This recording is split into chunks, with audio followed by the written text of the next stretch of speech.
the 145% tariff really does kind of, it stings a little bit. But I'm actually not bothered by it because I understand. For me, I see the long-term goal, and I think that's more important than the short-term goal for me. Like, you know, like I really support bringing manufacturing to the States. I really support like building a stronger middle class. I support giving people their jobs. I mean, I'm in Detroit, right? Like, there's been enough of manufacturing ripped out of the state to see the cities completely fall apart. I mean, I used to be an intern at a company, Visteon, that got forced to work with their competitor, Johnson Controls, in China. Like that would, but then be partially state-owned, and they had to share intellectual property. But then that intellectual property was stripped out of the company.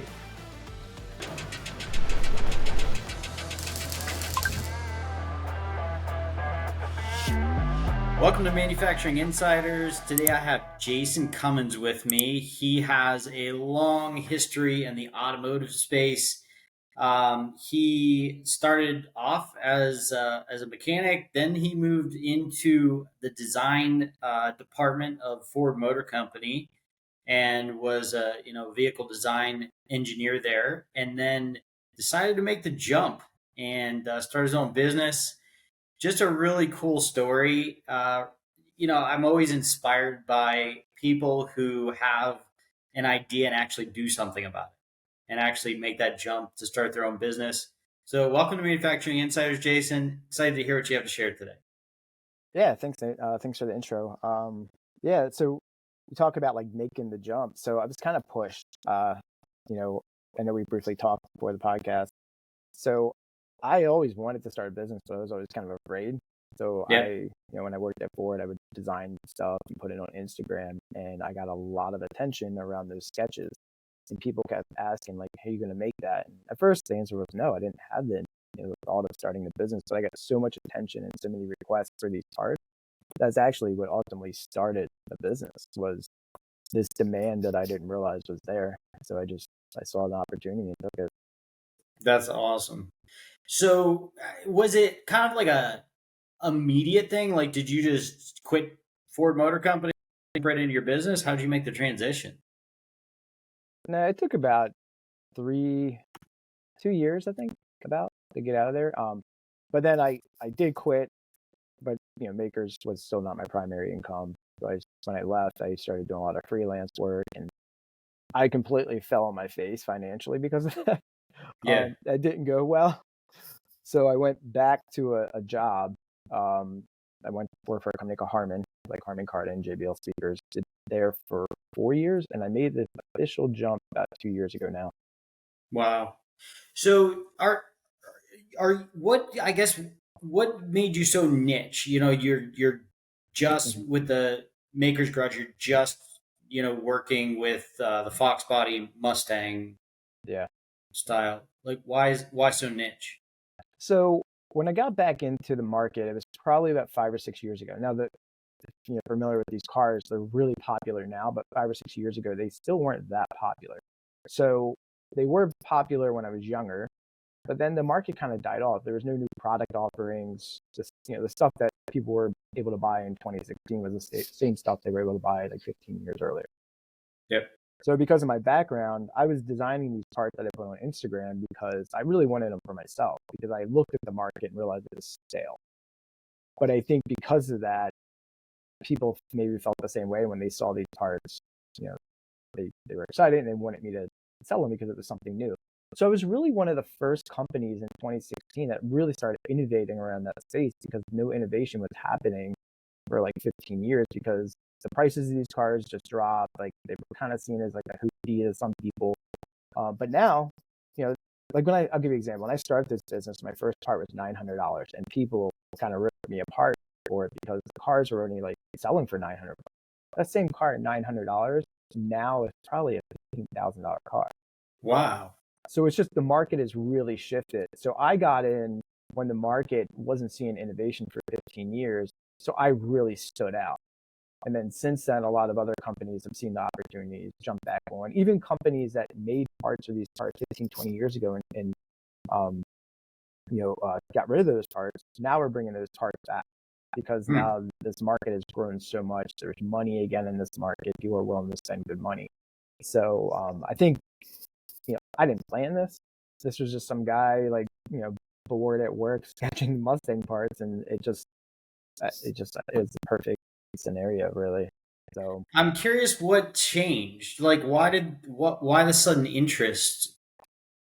yeah, so I had a question with a old school guy who's an old school journalist in Detroit, and when I first started the company, I told him what I was doing. I was kind of like one of those guys, like, yeah, I'm doing this thing, but I wasn't that confident around it because I just wasn't a new business owner. And he said to me, he's like, keep doing what you're doing, because even though the Fox body is priced at what they are right now, he's like, they will go up.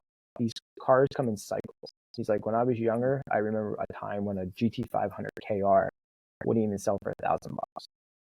He's like, these things comes in cycles. He's like, the generation that's here now can't afford the old stuff, so now they're going to start focusing on the stuff they can afford. And he's like, it's just how it works. So it's just, there's these cycles, that's why.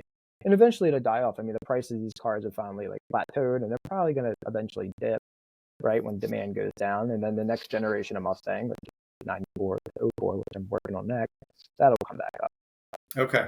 All right. So you are working with some of the newer models. You're kind of positioning yourself for that. Yep. So what does it involve? I mean, for these vehicles, I mean, what capabilities do you have at the shop there?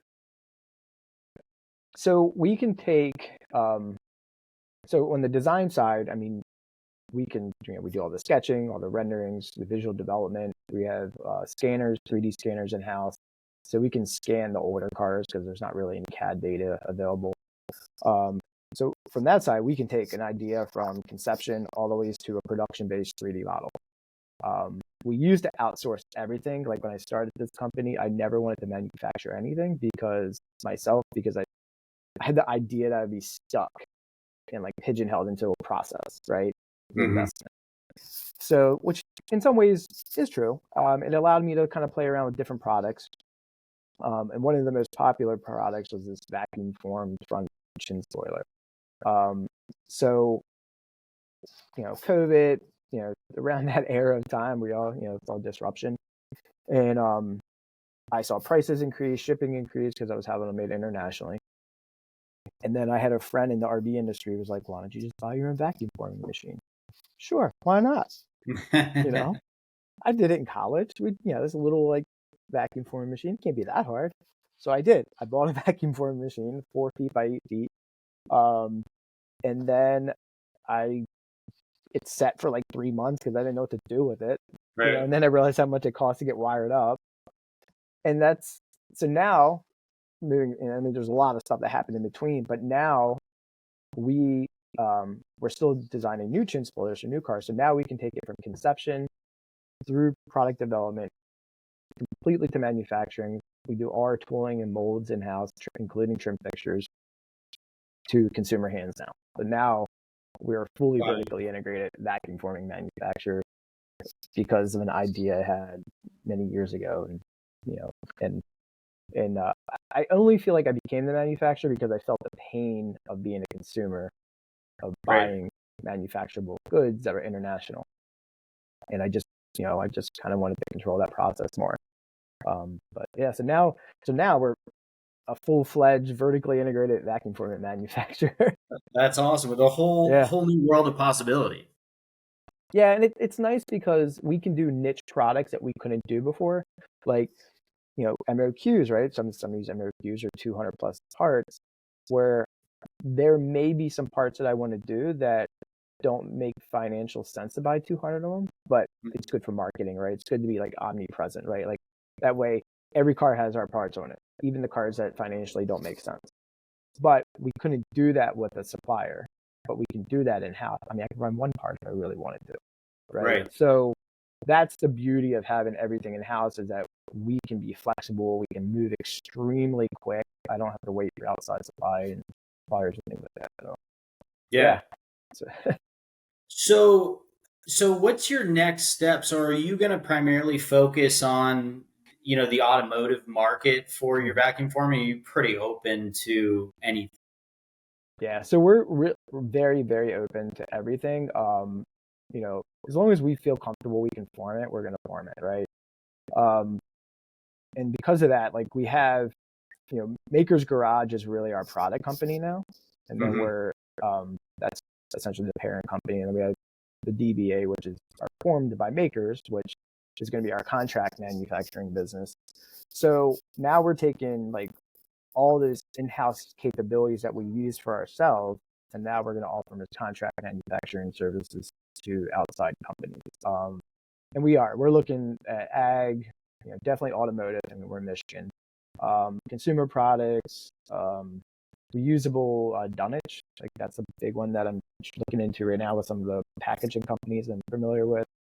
So there's a Okay. lot of opportunities that as long as it can be formed and we can make it and we're comfortable with it, and then we'll do it. So, in vacuum forming is one of the processes that I'm less familiar with. I work with a lot of injection molders, compression molding, those types of things.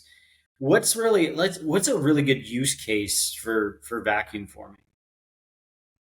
I mean, really popular ones are like, the first one that pops in my head is like, trays. Originally, like just plastic trays. Um, Okay. a lot of single-use plastic trays are vacuum formed. I Okay. typically don't want to get into that. I want to stay into more like the high performance stuff that's going to last longer than just single use. In my world, a lot of like aftermarket like styling parts, like chin spoilers and like you know uh, fender flares, the bug shields on trucks. A lot of times that's vacuum formed. Yep. Um, a lot of medical devices, the exteriors of these things are vacuum formed because of the low volume. So I Yep. mean, there's kind of a endless array of product that can be produced. Um, What kind of volumes can you pump out with it? so we're comfortable with like around like 2,500.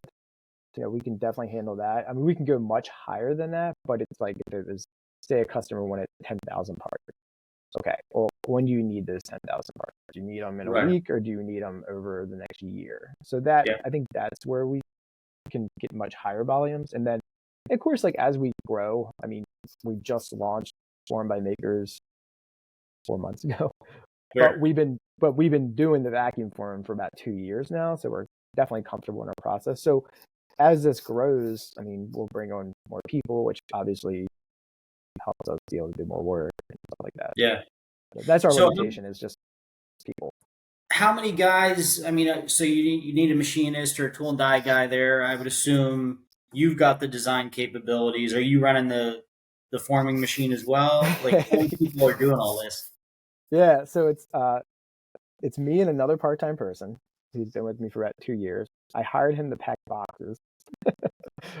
He's way more than that now. And then I have someone part-time to kind of help with like email marketing and things like that. But it's Okay. just Chris and I. So I handle everything from a sketch to the 3D CAD to develop the tool, the tools, develop the fixtures. I do all the CAD, all the CAM. I run the machine. Like I Damn. pretty much do all the product development myself. I do the website. I do, I have a CPA, but I pretty much do everything, right? All the social media. And then Chris is definitely heavier on the manufacturing side and product fulfillment side. Hmm. Um, so this kid, call me kid because he's 22, maybe 25. Um, but he started off just wanting to pack. Well, I had him just packing boxes, and now he's running the CNC machine sometimes. Now he's vacuum forming parts. He knows how to do the process. So we've got a great team. I mean, him and I are incredible together. But it's just two guys, so we need Yeah. if we want to get to that larger volumes, obviously we need more people and more capacity. Right.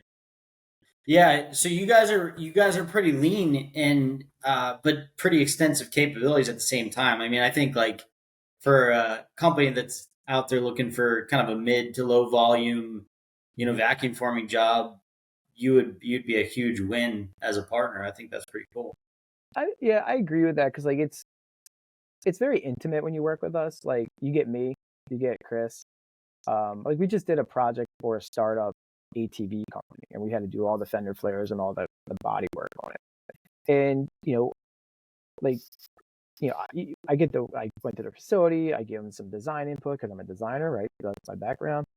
So, and I helped them, I gave them input on actually how to like make the parts more cost effective. Is also as well as, you know, I could give them feedback of, you know, I know you like that in your design, but in reality, this is what it's going to translate to the real world. Yeah. Let's modify your CAD data to reflect that. Yeah. And I think because I'm not just on the manufacturing side, I'm heavy on the development side because I understand that. I design a ton of parts when I work for Ford, and I got to see the reality of working with those parts. And I get to work with some of the top, tier one suppliers in the world. So for me, I think what I've always been good at is seeing the whole process at once. So as I'm designing something, I understand how it's going to form at the same time. So I Right. can design for manufacturing, right? I can literally understand everything as I'm doing it and not have to design it with it thinking like, well, what's that going to actually look like? I already know what it's going to look like because I've done the entire process. And I Which, think that, that's super valuable. Yeah. I mean, because that's yeah, and I always the think it's, complaint you get from the shops is, these damn engineers designing things they have no idea what it's going to actually do, right? yeah. And I think that's, I mean, like helping these guys are a young startup, and I've been able to save them a lot of money and be nimble with them. And, and, I love what they're doing too. So I'm like in there helping them as well. I'm not even charging for that stuff. Like kind of like going down there and giving them input. Like I just love what they're doing. And I think because we're small, we can still offer that, I think it's, Yeah. No, that's really cool. So you're up for scaling this thing as far as it'll go. yeah, is I'm up to scaling it as far as it can go without me disliking Losing it. your mind. Yeah, like I still want to have fun. I still want to enjoy it. Right. I want it to stay as small as it is? Absolutely no. Like, but I like to be more in a leadership role and not necessarily be doing all the work. And eventually one day, like sell it or transfer it to my child. Like, yeah, like I want to get it to that scale. But Yeah. I also always want to make sure that it stays fun, enjoyable, like that. Because I think the part I like the most is like connecting with the customers. Hmm. That's the part I've always liked with my consumer product business, the Mustang part. It's like selling direct to consumer, though it's a lot of work, um, and some days quite exhausting. I absolutely enjoy it too. Yeah. Like I love the energy and the feedback I get from the customer after they get a product, or in the manufacturing side, they get that product idea they had in their hands for the first time. Yeah. So kind of making that switch from the B2C to the B2B market, what's kind of like the biggest thing on your mind, maybe the biggest concern that Yeah, you have about that? I already know this. So because we're spending a lot more time in manufacture now, the makers, the product side of the company business was always B2C. Well, now I'm transitioning to retail. Right. The biggest challenge is cash flow now. I'm used to orders coming in daily. Cash flow has never been an issue, right? Orders are constantly coming in, there's constant cash flow. But now it's checks here and there. Right. And because we're making, and I think eventually it'll be fine once the ball gets rolling and the checks are overlapping and net 30s are overlapping. I think it'll be fine. We're in that transition phase right now. Yep. So going from having consistent orders every single day, knowing what I was going to get every day, to a check here, a check there. Yeah. It's a different accounting process that I'm not used to. Right. Yeah, that makes sense. Yeah, we work in B2B market, so I understand that. What do you mean you're net 60? Like, just pay me, right? Well, yeah, I Seriously. mean, consumer products, like you have to put your credit card information Right. before I ship you your product. I already have your money. Right. Now it's, hey, you owe me $25,000. Oh, I think I can get it to you next month. So I'm not used to operating like that. Now, given most people do pay and they're fantastic. But yeah, occasionally the reality is you do get your people occasionally that kind of have to chase. Yeah. I'm not used to Yeah, that. and I think also one thing to keep in mind too, because working with a lot of companies, I hear a lot of horror stories. Don't let people get you in too deep, man, because Mhm. that's what happens. They get you, 50, 60, $100,000 in, and they're like, "Oh yeah, checks in the mail, checks in the mail." You got to kind of set that hard deadline. You're 15,000 overdue. We're Yeah. we're not doing anything else for you Uh, till pay. One of one of our first projects, and I'm just using this as an example of like learning, is I don't have a background in manufacturing. I really don't. Besides some of my suppliers, I don't really know anyone in manufacturing. Like I just figured this out by research.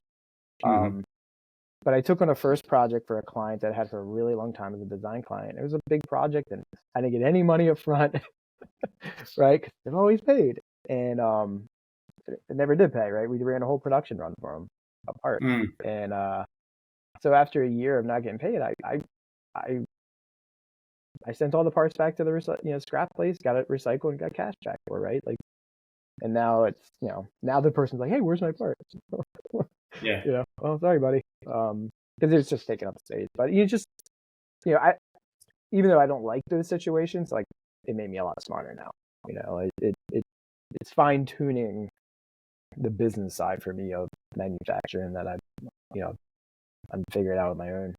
Yeah. So I would like a mentor, 'cause I don't really know anyone, but I think we're doing a really good job though. Well, yeah. I mean, if you want any introductions to anybody in the space from the tooling side to the molding side, whatever, I know pretty big network of people and pretty good at making connections. I've even got I help my customers get certifications in a very low cost way. ISO certified. You might be looking at was it IATF ITAR? 6949, I think it is for the automotive space. Okay, yeah. I mean, I was looking at, listening to your other previous podcasts, like definitely the ISO 9001. ITAR was one I was looking at. So, and that's part of it, getting into the manufacturing. Like, what are all these certifications? Yeah. Yeah, It's because which I'm not, they're really valuable. They're most valuable when you're looking at a manufacturing service that is widely used. Like, for example, if you're a machine shop, there are a lot of machine shops, right? And you need a yeah, differentiator. You need something that's going to put you in a little bit different class. And so certifications are really important there. In vacuum forming, you may come across some of the larger OEMs that are going to require that. I don't know that you're really looking to work with tier one, you know, companies right now until you scale up yeah. volume. But I don't think there's as much competition in vacuum forming, and I could be wrong. I haven't done a lot of research on it, but just kind of off the top of my head. I think because a lot of it's been internationally purchased, maybe. That's kind of what I've been told by a few people. Yep. So with either business, I know you say you're not a real political person. What are your kind of general thoughts on the whole geopolitical uh, Yeah. chaos, chaos So, that's currently occurring? so I'm seeing actually both sides of this. So the third entity I haven't talked about is I design a lot of wheels. Make under Maker's Garage, we launched our first wheel in 2020, March 1st, 2020. We did our pre-order. Wow. Fantastic time to launch a wheel Yeah. being manufactured in China.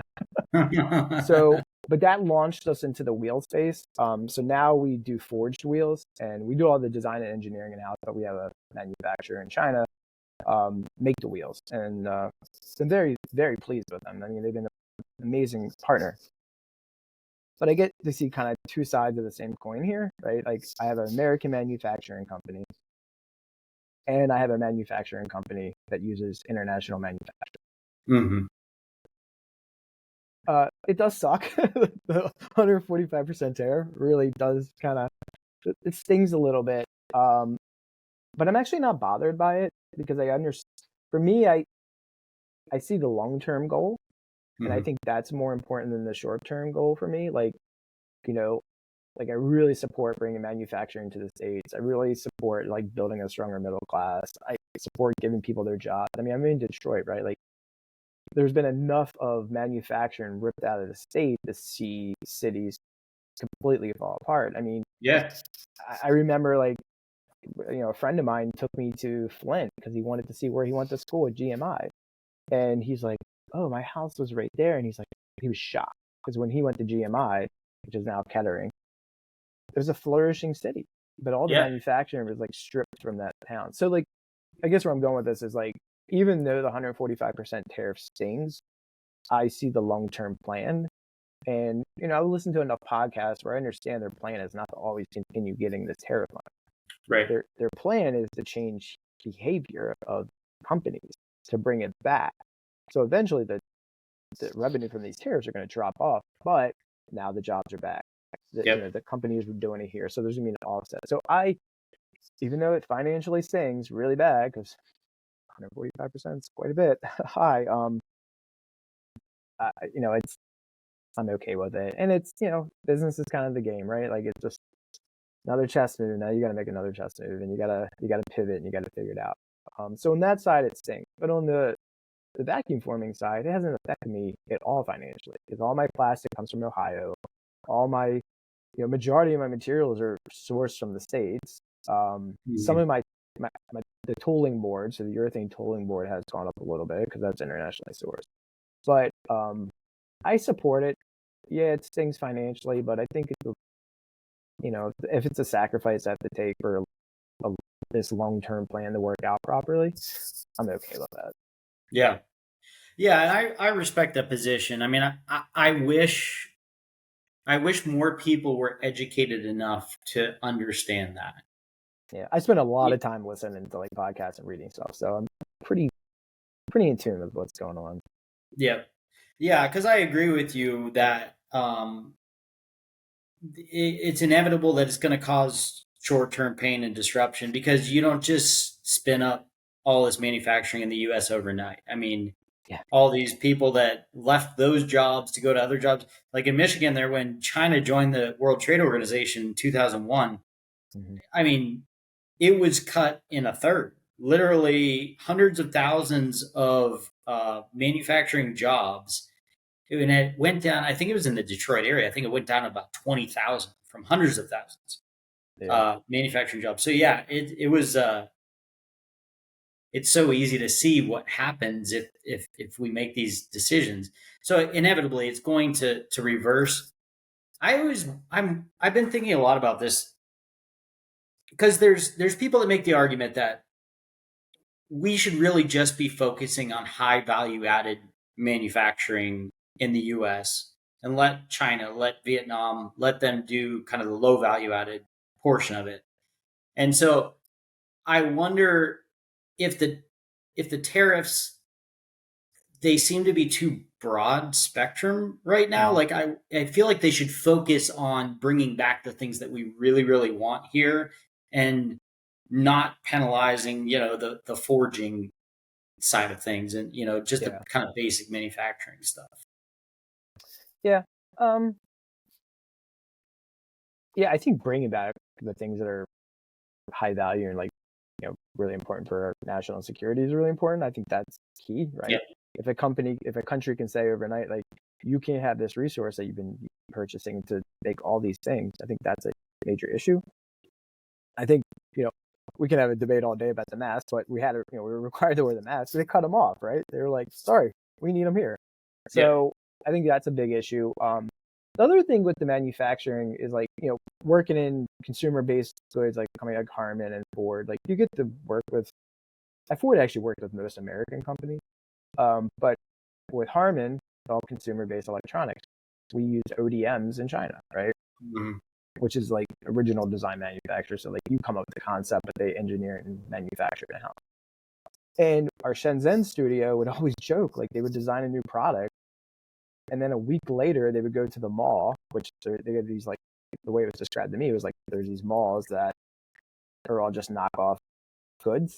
And they would design a part, it would be manufactured, it would go to market, and a week later it would be in that mall as a knockoff.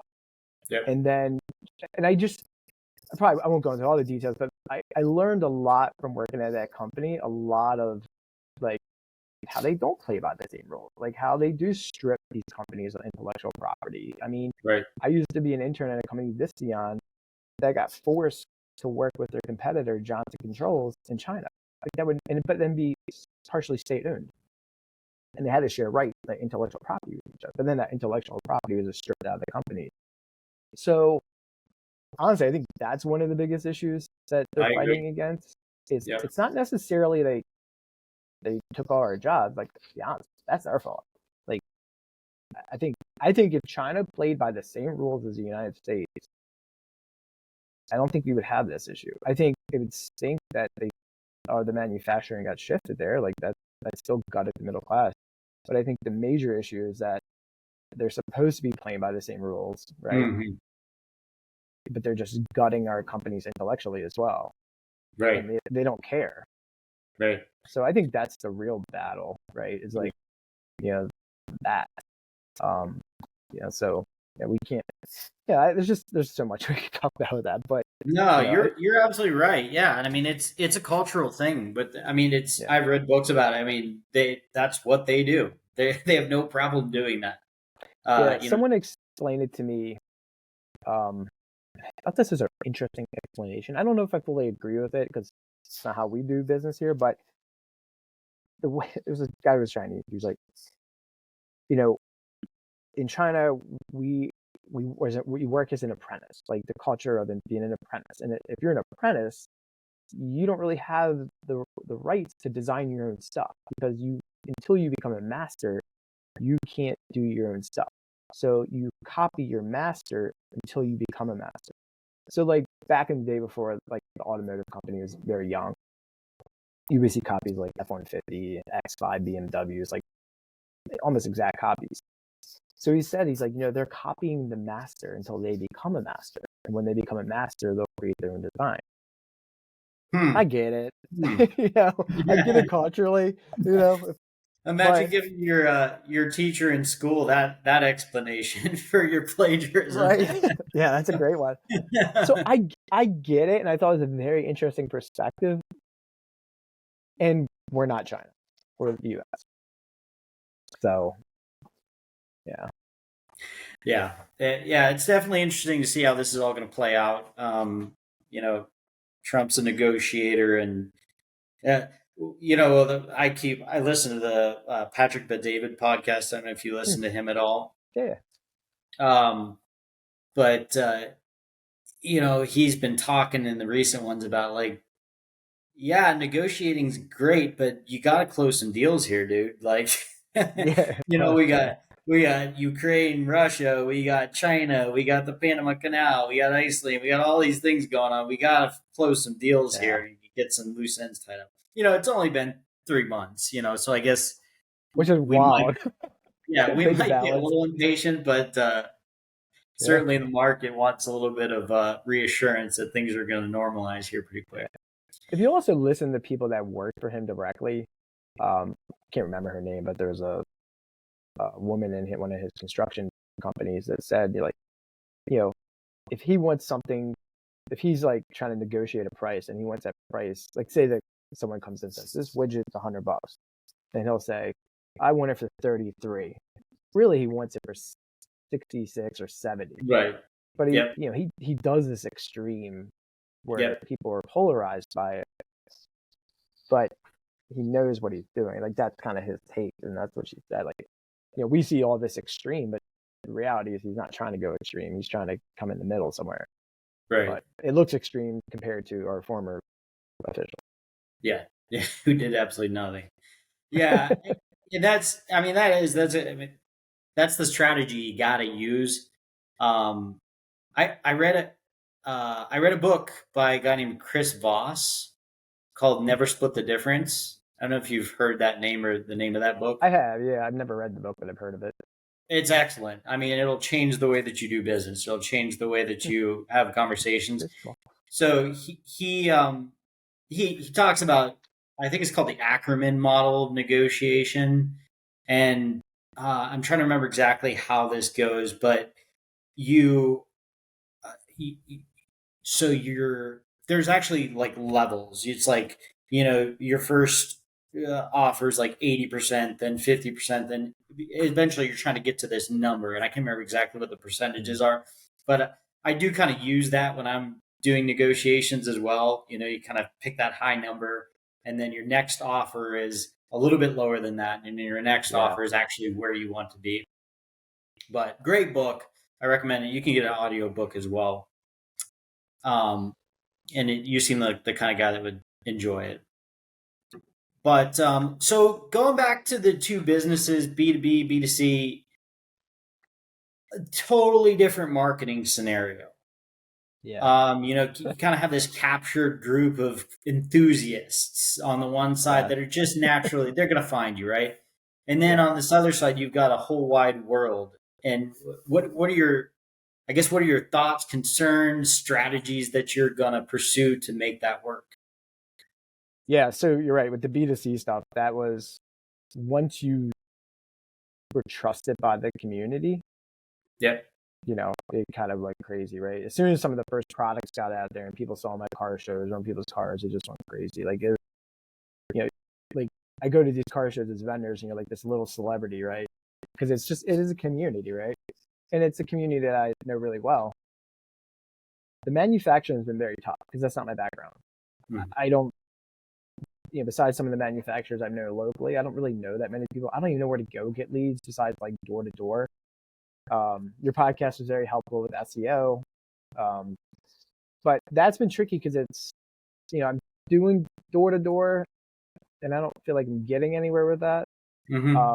It's just been, I'm in the process of trying to learn this because I don't want to say I ever thought it was easy, but it's a different mindset than I expected. I'm definitely on like the RFQ websites trying to find little jobs here and there and stuff like that just to kind of get a foundation. But any insight you may have would be very helpful. Well, it's tricky. Yeah. I have infinite. I will say this. Sorry, I will say this. The business that I have gotten has come from my credibility with my other company, Maker's Garage. Right. Which is great. I mean, because at least you can put those case studies on your new website, and I am my biggest customer as well. Which I heard one podcast where someone was like, "Would you ever start your podcast?" Or sorry, would you ever start a business from scratch? And he was like, "Absolutely not." And I agree with that. Being in it, I think what's really helped us not fall flat on our face is that we are also our own customer. We design our own product. Right. And we have our own outlet for that. So I think that's been key to us not just falling flat on our face. Right. Yeah. You're just finding an alternative or supplementary use for your existing capabilities, which is good. Yeah. But yeah, I mean, just one tip, which we're going to talk more about this later, but with your Formed by Makers website, if you listen to some more of the tips and tricks that I have on some of those things, the first thing that you want to do is go to your SEO titles, the little title in the tab, put your keywords there. So right now your homepage title just says the organizational name. You want to say vacuum forming services in Detroit or whatever. So if you do that across the page, that's going to help. Okay. But there's a lot more things. But yeah, cold calling, the door-to-door stuff sucks. It's time consuming. It's going to drain your energy. You don't want that. And the other thing is, even if you do find interested people when you're doing that, it's going to be a year, 2 years, 3 years before they actually give you a job because they don't have something just sitting there to give you. So you want to get to the place where you've got that company that has the need. They're like, I don't have a relationship with somebody that does this. I'm going to go to Google, see who's around here that does it. And you have a really good niche in that you're integrated. You can do the tooling, you can do the design, you can do the forming, and you also probably are going to have a fairly competitive price point. So I think you're going to do well once you get some of that visibility. But for me, I think the first thing that I would focus on is just SEO. I think that's gonna get you where you need to be. We just started a campaign with a injection molder out in Arizona, and they had a extremely bare bones website, nothing on it essentially. So they want us to build a new one. Great, we'll do that. We'll write some good optimized content with some good keywords. And I sort of developed a partnership with them as opposed to as opposed to just kind of doing the traditional, fee for services. Yeah. And because I was really optimistic about their operation, they had a really nice, tooling design. They could do high volume injection molding. They could do the packaging and assembly. And so I was like, pretty well integrated company. And so we launched a campaign. It took about, and this is unusually fast. It took about a month and a half before we got our first lead. And now I'm seeing a good lead probably every few days or maybe a couple of weeks. And Wow. I mean, we're talking, hey, we need, volume 150,000 units, 100,000 units from some large corporations. I'm like, this is really cool. I mean, this Sign me is up. so if you've got the niche, you've got the capabilities, um, it's pretty straightforward. It really is. So that's my recommendation. But yeah, I'm Okay. excited for you. That's awesome. I think just really cool to come from, like you said before, kind of a blue collar, you know, working in a garage to pretty high profile job to now your own thing, doing great things. Pretty awesome. Yeah. Yeah. The consistent income from a job. I'm very grateful for that. Yeah. Yeah. Yeah. I mean, business ownership is certainly not for the faint of heart, but like I said, it's all a Yeah. matter of what you fear. You can fear the financial instability, or you can fear the, I guess, stagnation and I not fear having that more. control over your own life. Yeah. And that's what I Like fear. I love that. My girlfriend and I had a conversation the other day about money, and she's like, the classic. We don't have enough money. I was like, we just need to make more money. Well, how are you going to do that? You can't just make more money. I was like, well, you have a job. Like, I can grow this and get meet customers and grow that. And I think I love that aspect of it. Yeah. Every day I come here, I just love it. Like, there's days I stay here and I just sit on like a bench and I look around and I'm like, this is cool.